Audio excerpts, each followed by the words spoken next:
Once you've written the greatest rock and roll album of the 90s, what do you do? I've got nothing to prove in my musical abilities or anything. I don't think the band has either. I thought at the end of the last record that the band was going to break up and I was never going to write any more music again because I didn't have any songs left. Being I was the fucking... Right, we were up there, we were this band and that. We were fucking tabloid, there was chaos going around and it come out in the music. We worked probably a bit too hard for our own good and maybe toured too much and didn't spend enough time in the studio. Songs were great. Too much drink, too much coke, that's about it. The press following you at the studio every day. Yeah, because there was some tunes on. Yeah, Beer now was like... We listened to Stand By Me the other day and it went on for fucking ages. It went on for ages, ages, didn't it? We went out, had a cup of tea and had come a back, cup of tea, come back, it was still on.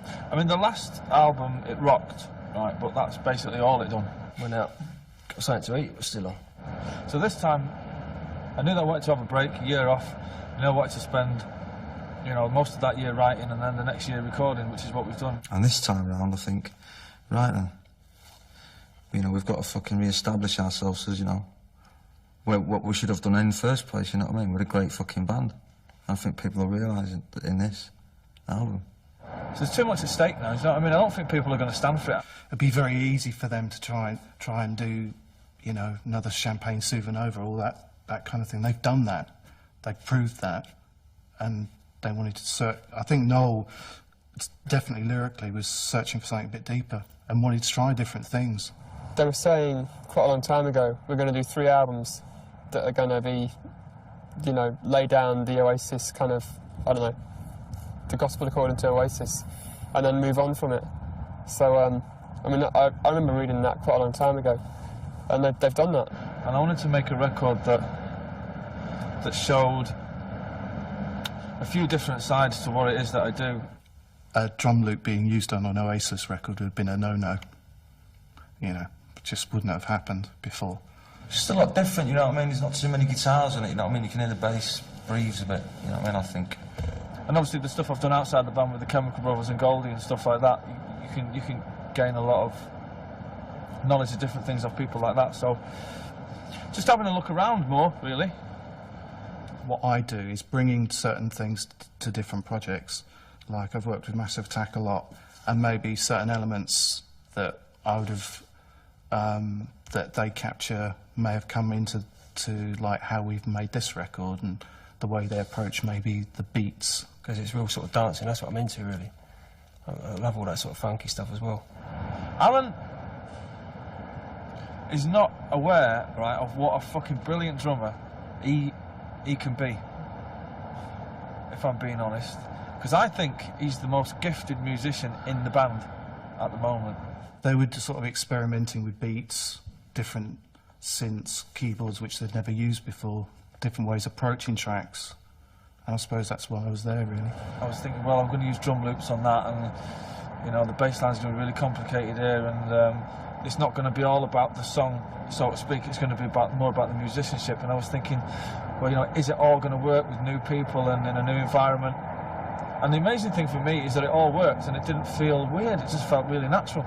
So, and it still sounds like an Oasis record, but it sounds like a different kind of Oasis record, which is what we should have done last time. It's what a true band does, doesn't it? Moves forward within their own identity.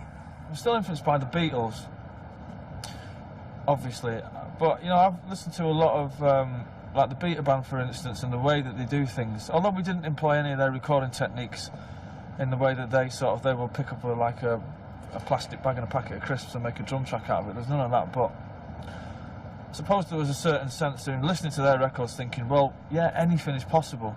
You could work with like 10 different types of artists over a period of time, and you get little bits from each of them and then start using them in like a current project you're doing, you know. But we were more using Spike, who'd worked with, you know, U2 and Massive Attack and people like that. We were using his knowledge of, who picked his brains more about the sonic side of, you know, how we could get the record to sound modern with it still sounding like a rock and roll band. So we try to do something different and incorporate everyone in the record, using keyboard sounds, looping up guitars, just experimenting. That was the thing with this record, was experimentation, but not letting it get out of control. We just wanted this album to be a little bit different than the last one. Not for anyone else, for us. When I was in the pub, I had a £2 coin and it was written on the side.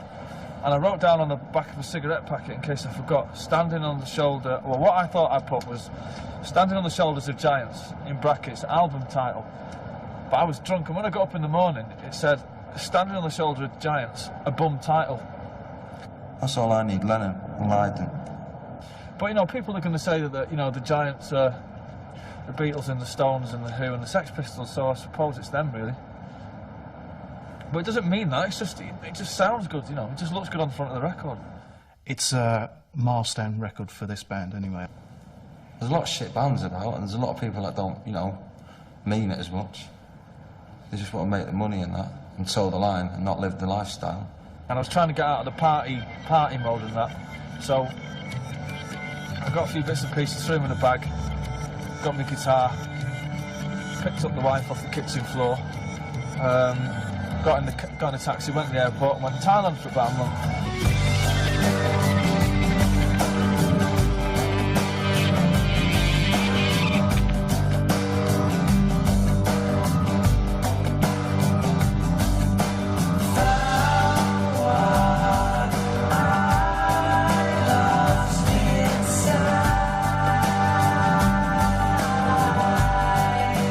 There's all these monks hanging out there, like proper ones and that, you know. Not like the ones off Robin Hood or anything like that, like proper ones with skinheads and that. And we would, you know, we'd end up going around all these little villages, and we met some great spiritual people there, you know.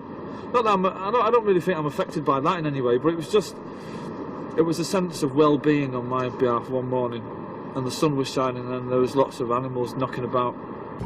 Here's another Sunday morning call. You hear the banging on the door. I think it's about fucking taking too much drugs, watching everyone fall away, and you coming through the other end, and no one else. It's the one that touched me the most, yeah. And it's my favourite song. I don't sing on it. Ain't that weird? The chorus is about, it's a tiny little bit about how in England we're quite fascinated with why famous people and rich people act like absolute knobheads 24 hours of the day. And we're fascinated by that. We put them on the front cover of newspapers, and that's basically saying, well, you know, is it any wonder why people act like that?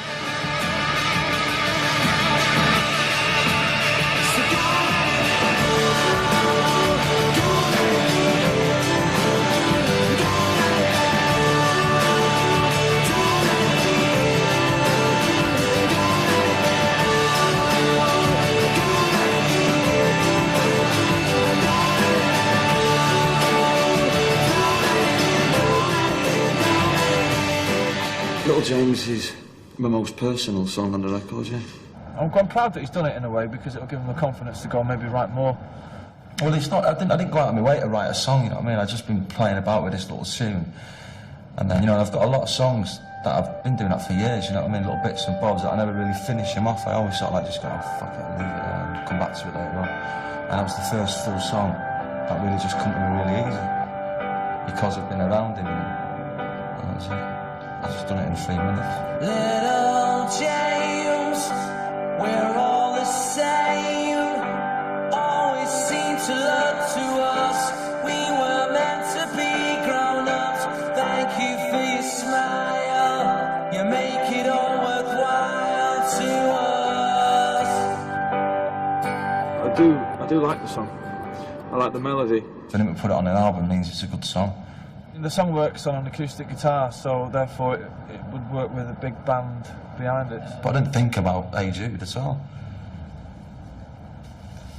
I'm not that much of a wanker to think like that, you know what I mean? That's not my problem, you know what I mean? I went in there and thought about James and wrote it about him, and that was the end of it. He's got to grow up pretty soon, you know. Anyway, that was my little bit, sorry. He's only 27, and I remember what I was like when I was 27. And I wasn't far off what he's like. I think we've got a lot closer musically, yeah? We've always been close. All the nonsense that gets wrote about us, you know what I mean? It's just, you know, gets blown out of proportion. You know, with the two band members leaving, then yeah, we've got a lot closer. what's the best thing about it is the usual, you know. He pulls no punches and he says what he means. My words and my thoughts, they're both the same, I'd say. I think he'd do well to sit down and speak to somebody like John Lennon. I think John Lennon would tell him to sit down and shut up and just listen for once in his life instead of talking all the time. That's just because he thinks he's John Lennon, though. I'm not asked about, you know, at the turn of the next century being the songwriter of the 90s and all that. That'll be irrelevant to me once I go. I'd like to be the best songwriter of next year. That's about as far as I go. No, I reckon I'm better than Elvis, definitely. I don't know what Elvis would think. Elvis would probably snort, Liam. Well, I'm a knobhead when I'm drunk, aren't I? And I'm killed his cat in town when I'm sober. He was having a good jolly up, and I was with him while they were having a jolly up, you know what I mean? I was sitting there with my bottle of water and that going, go on, have another one for me. If I could put down on paper what I actually thought inside my head, I'd be fucking really good, I think. But I'm quite... It's something to do with being... Half of it is like laziness and the other half is not being able to articulate feelings enough. He thinks I feel. That's too simple a way of putting it. That's what it's about, isn't it? Feelings. Because that implies that Liam's not a thinker and that Noah's not a feeler. We've had a hiccup. We never thought we'd have things like that happen to us. You know what I mean? We didn't think two members of the band would leave. We just thought we were in it together forever. No, they're gone now, that's it. You can't just pick and choose when you want to be in a band, you know what I mean? It's like, it wouldn't be fair on Gem and Andy now. If Bonehead phoned up tomorrow morning and said, oh, I've changed my mind, it'd be like, well, I can't do that, man, because some other geezer now is in the group, and that's it. That's not what Oasis is about. You don't make decisions like that. On the form of the band, you know what I mean? You've got to think hard about it, and I'm sure they did. And we thought hard about getting two other members in and carrying on. As soon as I started to play with these guys, it did feel right. And they've said that as well. I mean, I think that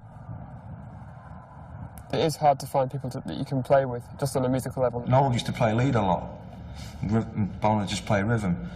Like, Noel's not playing as much lead now, you know what I mean? But Gem's doing a bit of lead and they're both doing it so he can, you know, like Champagne Supernova, there's bits that Gem will play lead on and, you know what I mean? They'll swap about, you know, and it works a lot better.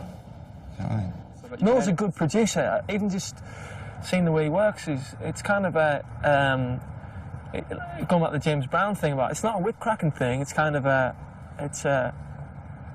everybody wanting to do the best they can, but him actually allowing you to do that, which is that's production in itself. And I'm sure he knows that I'm not going to strut out there with this pointy headstock guitar and go same as you're not going to go, I need a 5-string bass without a head. You know, it's kind of everybody's in the same ballpark. We know what you can do, you know, and we just went, look, you just fucking do what you do. Don't play what Bonehead play. We don't want you to do what he's just done, you know what I mean? We want you to do what you do, and if it's a bit fucking over the top, we'll stop you. You know what I mean? We just want you, for anything that you get from the old songs, you put into your bit, you put your bits into it that you feel you can hear, and if they're good, we'll keep them in, and if, like, you know, they're a bit over the top, we'll tell you. I don't want to change it. I think it's great how it is. It's going to be weird to see how it works out, but I mean, it's all very exciting because, number one, because they're great musicians, you know. It's weird joining these bands full stop. And they're at that point where they're not that cynical about it yet. Things like this throughout your life are gifts, and you've got to say thanks. That's what I believe. Hopefully that the 5 of us that are in the band now will make more albums than the original 5 did, so... There's been too much said about what things mean. Let's let people make their minds up on it. You know what I mean? Right. I'm not here to share my views, you know what I mean, about it. People should just listen.